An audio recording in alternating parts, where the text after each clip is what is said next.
Bienvenidos caminantes en busca de la verdad. Mi nombre es Katy Gómez. Este es otro episodio de la serie Descubre la Verdad y quiero animarte a que sigas creciendo en la fe, porque estamos en medio de un movimiento espiritual en todo el mundo de personas que están volviendo a las Escrituras para encontrar la verdad con un deseo genuino de amar al Padre como quiere ser amado. Así que te felicito por tu interés de profundizar y encontrar el tesoro. No olvides suscribirte al canal, darle clic a la campanita y dejar tu comentario. Hago un esfuerzo todos los días por responder a todos ellos. Hoy vamos a abordar un tema que es complicado cuando lo vemos con nuestros lentes del siglo XXI.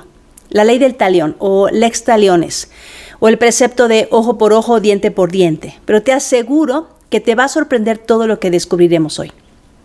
Una de las excusas que escucho con frecuencia del por qué no debemos ni siquiera leer el Antiguo Testamento o Antiguo Pacto es porque está llena de leyes absurdas, pero necesitamos entender esto. El libro que formó la civilización occidental es la Biblia. La civilización occidental está enraizada en los conceptos de libertad individual, en la democracia, en el ideal de que todas las personas han sido creadas iguales debajo del cielo, y fue la Biblia la que le dio al mundo la noción de los derechos humanos. Los ideales, por supuesto, fueron muchas veces violados y mal interpretados. Y hoy vamos a hablar de cómo la Biblia ha sido negligentemente olvidada o rechazada cuando contiene las leyes más revolucionarias y llenas de justicia. Tirar objeciones a la Biblia sin conocerla es de ignorantes. Empecemos por analizar dos términos bíblicos muy importantes para entender este tema. El sabio Salomón dijo: Hijo mío, si recibieres mis palabras y mis mandamientos, guardares dentro de ti, haciendo estar atento tu oído a la sabiduría, si inclinares tu corazón a la prudencia, si clamares a la inteligencia y a la prudencia dieres tu voz, si como a plata la buscares y la escudriñares como a tesoro, entonces entenderás el temor de Jehová y hallarás el conocimiento de Dios. Si recibimos la palabra de Dios y guardamos sus mandamientos, entonces entenderemos lo que significa el temor de Yahweh y encontraremos conocimiento divino. En este pasaje encontramos el término mandamientos, que en hebreo es mitzvot, y que se puede también traducir como orden divina o dichos divinos. El sabio Salomón le pide a su hijo que guarde estos dichos divinos, y la palabra hebrea para guardar es shamar, que nos da la idea de una cerca como de espinos para proteger. Este padre quiere que su hijo entienda que si protege como un tesoro dentro de una barda en su corazón los dichos que salen de la boca de Dios, entonces encontrará el verdadero conocimiento. La palabra Torah en hebreo es traducida al español como ley. Realmente la mejor definición de esta palabra sería el concepto de instrucción o la enseñanza amorosa de un padre a su hijo. Cuando Pablo dice en Romanos 15:14, porque todo lo que fue escrito en tiempos pasados para nuestra enseñanza se escribió, a fin de que por medio de la paciencia y del consuelo de las Escrituras tengamos esperanza, Pablo nos confirma que todo lo que encontramos en los 5 libros de Moisés tiene el propósito de instruirnos. La raíz de la palabra Torah es el verbo yará, que significa tirar una flecha, como en el tiro al blanco, y dar en el blanco. Fluir como el agua, o apuntar con el dedo. Es ser fructífero. Te vuelve pleno. Lo opuesto es jatá. Y esta palabra significa concretamente fallar en el blanco. Representa frustración. Esta es la palabra que se traduce al español como pecado. La solución cuando fallamos al dar al blanco es jataat. Esta es la palabra o las palabras que se usan en hebreo para ofrenda por el pecado. Teniendo claros estos conceptos, vayamos a la Torá, a los 5 libros de Moisés, y busquemos entendimiento en 2 leyes que nos causan mucho conflicto y no podemos entender, pero si ponemos atención podemos descubrir el corazón de estas leyes o el espíritu de estas leyes en el contexto en el que se entregaron. Empezaré con una ley que suelen arrojarme algunas personas intentando desacreditar la Escritura. Y me preguntan, ¿acaso vamos a apedrear a nuestros hijos rebeldes? Bueno, primero vamos a la Biblia y veamos qué dice el texto. En Deuteronomio 21 encontramos esta ley. Dice así el versículo 18. Si alguno tuviera un hijo contumaz y rebelde, que no obedeciera a la voz de su padre ni a la voz de su madre, y habiéndole castigado, no les obedeciere, entonces lo tomarán su padre y su madre y lo sacarán ante los ancianos de su ciudad y a la puerta del lugar donde viva, y dirán a los ancianos de la ciudad: nuestro hijo es contumaz y rebelde, no obedece nuestra voz, es glotón y borracho. Entonces todos los hombres de la ciudad lo apedrearán y morirá. Así quitarás el mal de en medio de ti, y todo Israel oirá y temerá. ¡Wow! Me imagino lo que sientes, pero pongamos atención. Esta ley presenta el caso de un hijo descarriado, desafiante, rebelde, inútil, glotón y borracho. Muchos leen esta ley y les parece primitiva, violenta y horrenda, pero lo que esta ley hizo fue terminar de una vez y para siempre la propiedad de la vida de los padres sobre los hijos y con ello el derecho para matarlos.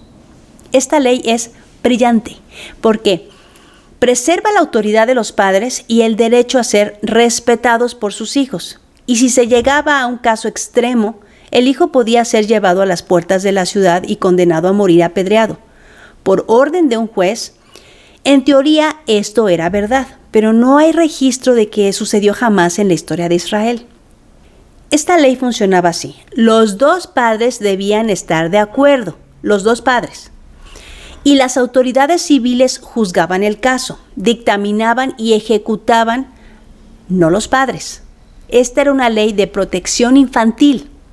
La mamá hebrea, en comparación con otras culturas, tiene voz y voto.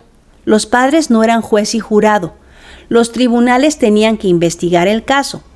Los hombres de la ciudad apedrearían al rebelde y no los padres. Y termina diciendo: así quitarás el mal de en medio de Israel. Todas estas condiciones tienen que estar funcionando para aplicar esta ley. De otra manera sería ilegal. El miedo a las consecuencias por hacer el mal no solo es una cosa buena y saludable, es indispensable. Y la razón por la que las consecuencias son tan graves es porque Dios es Padre. Transgredir el mandamiento de deshonrar a los padres trae destrucción a la sociedad. Estamos como estamos porque se nos ha olvidado cómo combatir el mal. Así que no vamos a apedrear a nuestros hijos porque la Biblia no es nuestra constitución por ahora. Pero, como nota al margen, recuerda que para Dios deshonrar a los padres merece la muerte. La paga del pecado es muerte, dice la Escritura. Hoy los hijos se enfrentan a su propia rebeldía, a su desobediencia y no temen a Dios, ni a las consecuencias de sus actos.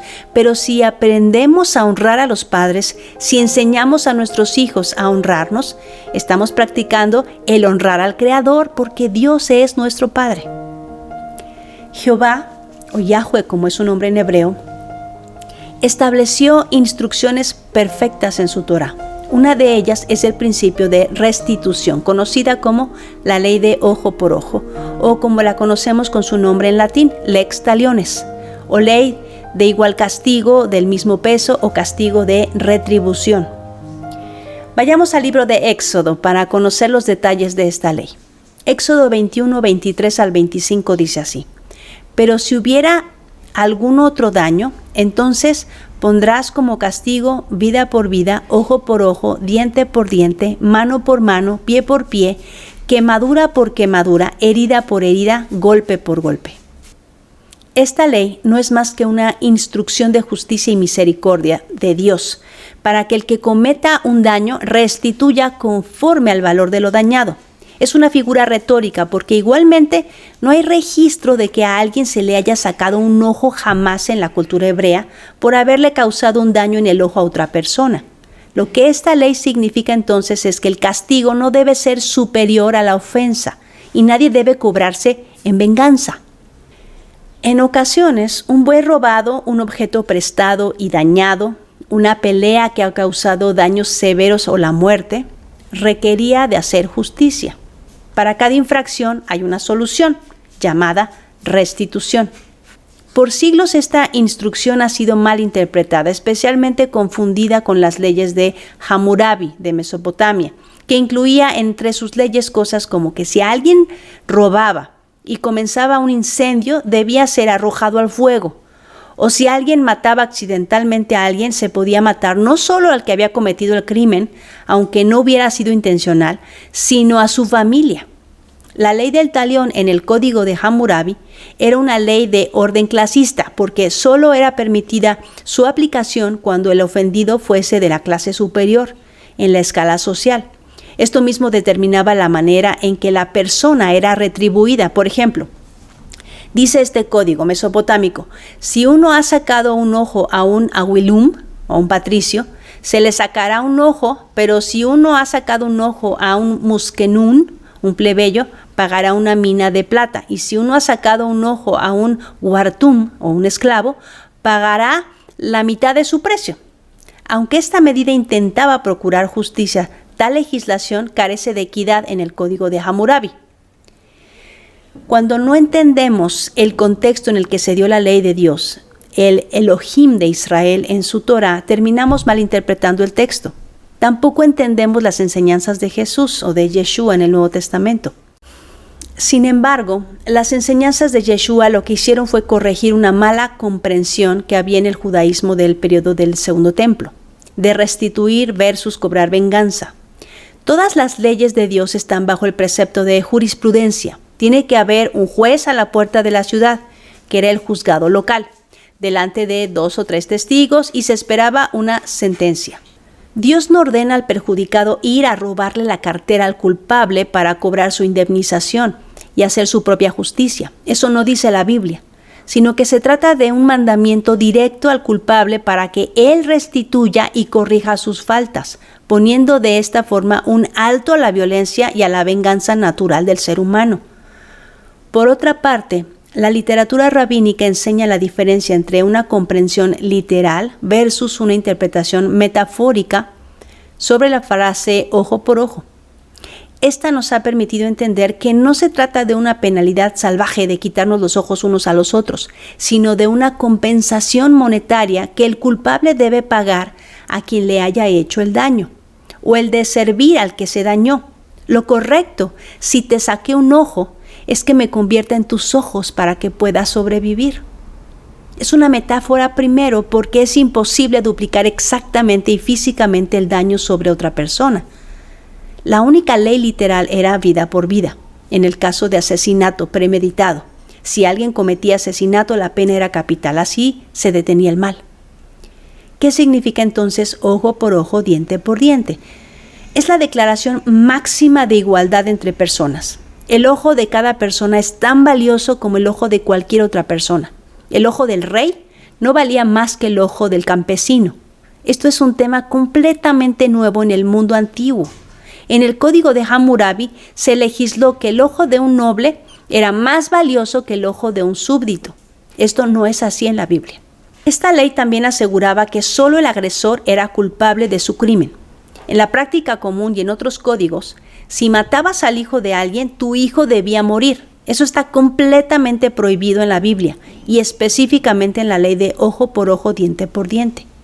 Solo el asesino sería castigado y no el hijo del asesino. Esto es muy importante enfatizarlo, porque la Biblia declara: el alma que pecare, esa morirá. El hijo no llevará el pecado del padre, ni el padre llevará el pecado del hijo. La justicia del justo será sobre él, y la impiedad del impío será sobre él. Entonces, la instrucción de ojo por ojo y diente por diente no era una ley de venganza, sino de restitución. Esta ley prohíbe y previene la venganza injusta. En la antigüedad, si alguien le sacaba el ojo al otro, el agredido le sacaría los 2 ojos al culpable, o lo mataría, o heriría a sus hijos. Pero la ley de Dios tiene este sentir: si te saqué el ojo, ahora yo soy tus ojos. Esta ley asegura que el agredido recibirá una compensación apropiada por el daño que sufrió. El castigo debe ajustarse al crimen. Si te herí gravemente, ahora soy tus manos o tus pies. Te doy una compensación equivalente. En el Sermón del Monte Jesús dijo: habéis oído que se dijo ojo por ojo y diente por diente, pero yo os digo, no resistáis al que es malo, antes bien a cualquiera que te abofetee, en la mejilla derecha, vuélvele también la otra. Jesús no está aboliendo la ley de ojo por ojo, primero porque aclaró al abrir el Sermón del Monte que la ley de Dios permanecerá mientras existe el cielo y la tierra. No penséis que he venido para abrogar la ley o los profetas. No he venido para abrogar, sino para cumplir. Porque de cierto os digo que hasta que pasen el cielo y la tierra, ni una jota ni una tilde pasará de la ley hasta que todo se haya cumplido. De manera que cualquiera que quebrante uno de estos mandamientos muy pequeños y así enseña a los hombres, muy pequeño será llamado en el reino de los cielos. Mas cualquiera que los haga y los enseñe, éste será llamado grande en el reino de los cielos. Porque os digo que si vuestra justicia no fuere mayor que la de los escribas y fariseos, no entraréis en el reino de los cielos. Así que aclarando que no podemos quitar ni un mandamiento o declararlo pequeño y por lo tanto improcedente, entonces, ¿qué quiso decir con habéis oído que se dijo ojo por ojo y diente por diente? Pero yo os digo, no resistáis al que es malo, antes bien a cualquiera que te abofetee en la mejilla derecha, vuélvele también la otra. Primero, la declaración oísteis que fue dicho implica algo que se comunicaba como interpretación. Dice oísteis que fue dicho, no dice oísteis que está escrito. Jesús está apelando a las interpretaciones de los escribas y fariseos, que veían en esta ley un permiso para la venganza. Y por otro lado, está diciendo, evítate de verle a otro la vida o un ojo peleando con tu hermano. Si debes una capa, dale también la túnica. Los soldados romanos acostumbraban, para molestar y someter a la población, terminando la jornada del día, obligar a las personas a llevar una milla su carga. La ley lo estipulaba, así que la persona tenía que dejar sus cosas y cargar hasta una milla lo que se le pedía. Así que Jesús dice, si el soldado romano te obliga a cargar una milla, llévala 2. No pelees con la injusticia porque puedes terminar debiendo un ojo. Si te dan una bofetada, no pelees. Da la mejilla, no sea que al rato debas las manos o la vida. La ley de Dios prohíbe la venganza, porque la venganza le pertenece al Señor. Así que no se trataba de cortarle la mano a nadie o sacarle los ojos, porque la ley estipula en Levítico 19:18, no te vengarás ni guardarás rencor a los hijos de tu pueblo, sino que amarás a tu prójimo como a ti mismo, yo soy el Señor. Vas a encontrar muchas veces en la Biblia el saludo paz a vosotros. En hebreo se dice Shalom Aleichem. Paz en hebreo se dice Shalom. Este pronombre proviene de la raíz Shalom, que significa restaurar o restituir. Estar en paz con alguien es dar lo necesario o proveer a alguien para completar su vacío. Cuando alguien verdaderamente se arrepiente, una de las cosas que aprende a hacer es a restituir, que es un principio bíblico fundamental. Si le debes a alguien algo, le pagas. En el Salmos 37:21 dice, el impío toma prestado y no paga, mas el justo tiene misericordia y da. Tener paz no es ausencia de guerra o conflicto. Shalom es que no te falte nada, que estés completo. Y si tienes la paz de Dios, su Shalom, entonces te conviertes en pacificador. Eso fue lo que Yeshua explicó en el Sermón del Monte. No pelees, que termines siendo deudor, y si debes, paga el doble. El autor de Hebreos nos aconseja, seguid la paz con todos y la santidad sin la cual nadie verá al Señor. Hebreos 12:14. Pablo dijo enfáticamente en Romanos, no debáis a nadie nada, sino el amaros unos a otros, porque el que ama a su prójimo ha cumplido la ley. Si dañas a alguien, es tu responsabilidad compensarlo. Comienza primero por terminar el círculo vicioso de lastimar a las personas. Pero si lo haces accidentalmente, devuélveles la paz. Si tu esposa siente celos, entonces decídete a compensar su inseguridad haciendo actos humildes que fortalezcan su confianza. Dale el password de tu celular y que tenga su huella registrada. Compártele tu ubicación, pídele ayuda cuando te sientas incómodo por la forma que otra mujer te busca o cuando te sientas atraído y tentado. Dale el control remoto para que cambie el canal si lo que están viendo es inapropiado. Si hiciste una promesa, cúmplela. Pero si llegas a fallar, compensa y restituye. Y cierra el círculo vicioso de lastimar a los que amas. Y cuando alguien quiera restituirte, no busques venganza. Que el pago o la compensación sea equivalente a la falta. Y cuando disciplinas a tus hijos, asegúrate que el castigo sea equivalente a la falta. El abuso existe porque no castigamos apropiadamente. Los hijos se vuelven rebeldes también cuando castigamos injustamente o cuando los castigamos 2 o 3 veces por el mismo crimen. Si alguien te quiere poner a pleito, mejor no pelees, dice el maestro. No te dejes llevar por la ira cuando te abofeteen. Voltea el rostro porque podrías terminar debiendo hasta la vida. Cuando alguien te diga que la Biblia está llena de leyes irracionales, explícales que la ley de Deuteronomio 21 terminó con la costumbre de los padres de matar a sus hijos, y cuéntales cómo la ley de ojo por ojo trajo una igualdad única entre seres humanos y terminó con la venganza y equilibró el castigo, ofreciendo compensación apropiada. El mayor elemento para disuadir al pecado en una sociedad es que el pueblo ame a Dios y tema por medio de la obediencia a sus mandamientos. El miedo sin amor produce legalismo, pero el temor con amor produce obediencia. Recuerda, no dejes que nadie te diga lo que dice la Biblia. Léela por ti mismo. Shalom.